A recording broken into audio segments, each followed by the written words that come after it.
Hi everyone, on to week 6. In this week we are moving our focus towards patents. We're going to spend 2 weeks looking at some interesting issues around patent laws. And this week we're looking at biopiracy, evergreening and globalization.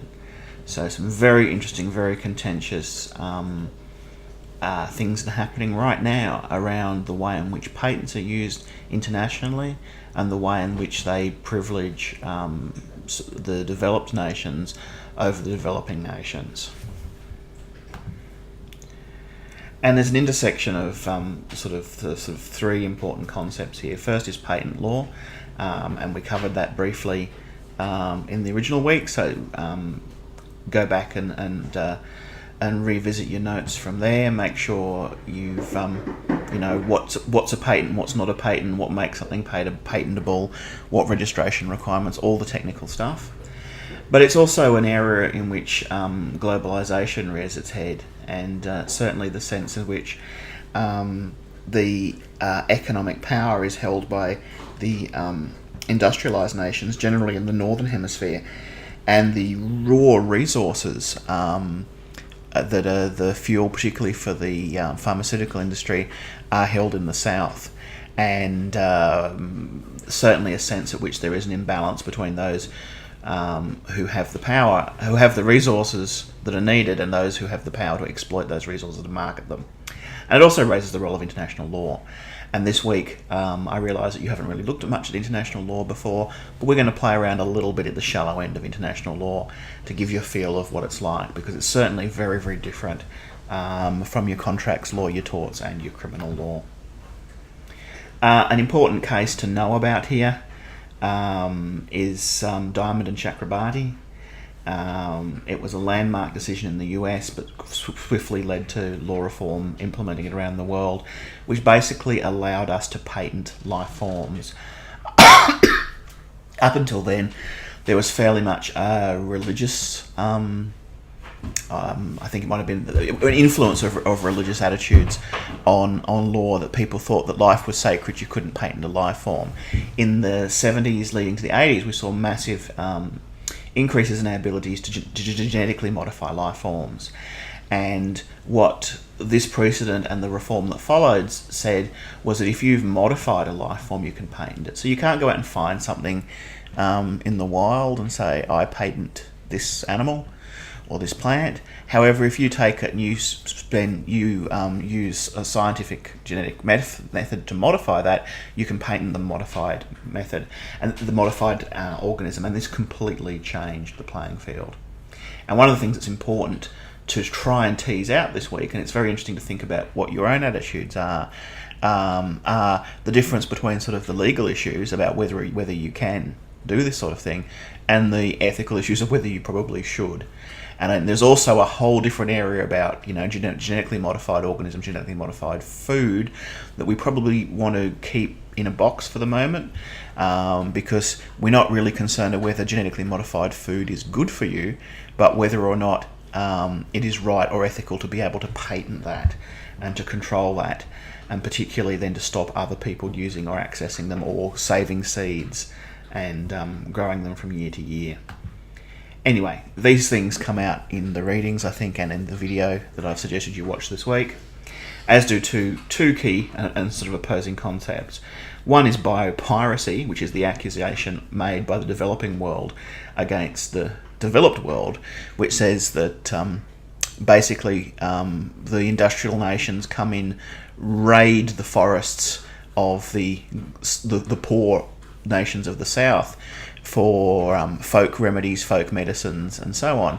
And there's the search in the Amazon for the cure for cancer that people believe must be there somewhere.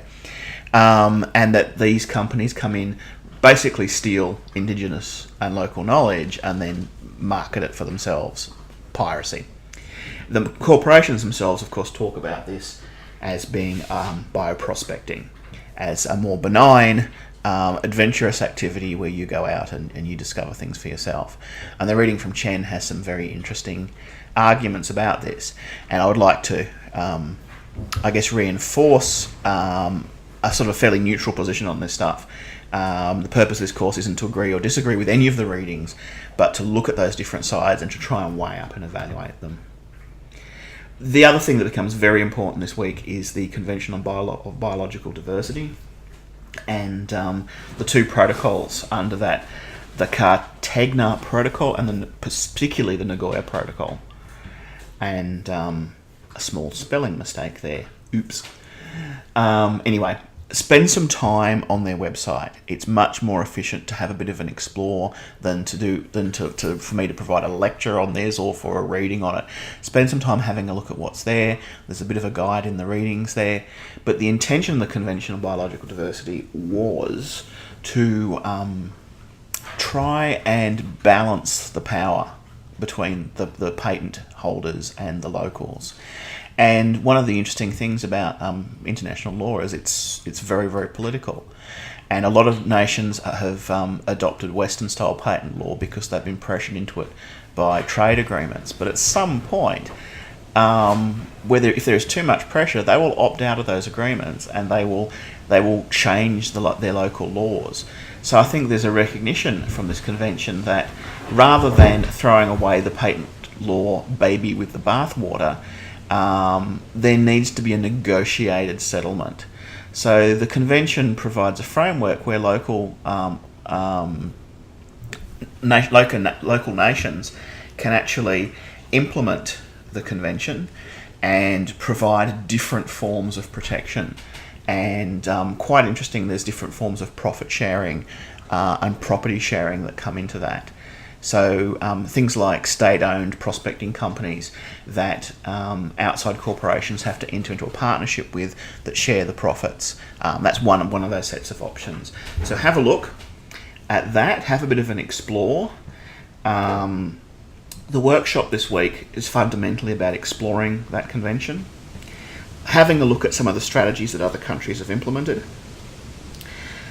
selecting a nation that you're going to focus on for this workshop if you're the workshop leader, and have a look at what their current state of implementation is.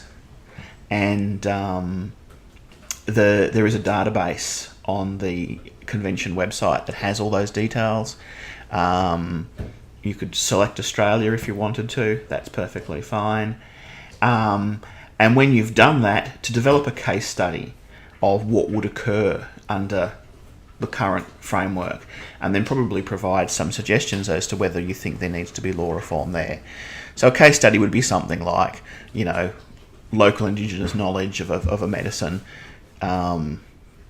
is discovered, and a corporation wants to license it and produce a genetically modified version of it, or a processed version of it as a pharmaceutical. What would happen under the current framework?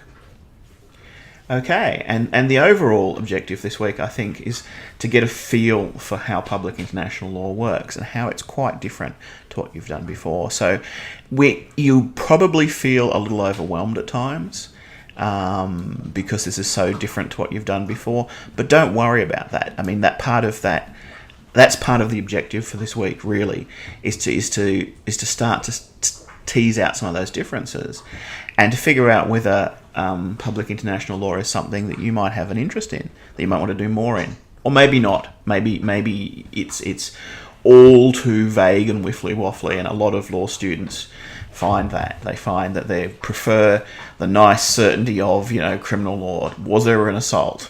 What was the harm done? All those kind of nice technical things that you can put labels on and put them in the box. But there has to be someone who becomes public international lawyers, and you might be one of them. All right. I will see you in the tutorials.